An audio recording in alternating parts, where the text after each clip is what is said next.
Dalam rangka mendukung program TMMD ke-111 Kodim 0718 Pati, Palang Merah Indonesia Kabupaten Pati gelar aksi donor darah di lokasi sasaran TMMD. Palang Merah Indonesia Kabupaten Pati gelar donor darah di kantor Kecamatan Jaken dalam rangka program TMMD ke-111 Kodim 0718 Pati. Wagiono, Ketua PMI Jaken, mengajak warga setempat untuk tidak takut melakukan kegiatan donor darah. Dengan donor darah, tubuh akan memproduksi kembali darah baru menggantikan darah lama sehingga kesehatan tubuh akan meningkat. Turut serta dalam kegiatan tersebut, anggota Satgas TMMD, anggota polisi, dan warga desa setempat mendonorkan darah. Kita tanyakan pada ahlinya, pada donor tidak, justru malah lebih baik daripada sebelum donor.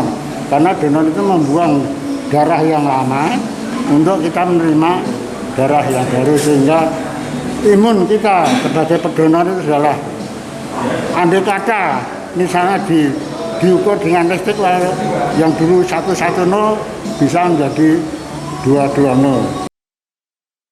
Wagiono berharap kegiatan donor darah dapat rutin dilakukan setiap 3 bulan sekali dan dapat terus berlanjut, sehingga ketersediaan stok darah di Kabupaten Pati dapat tercukupi.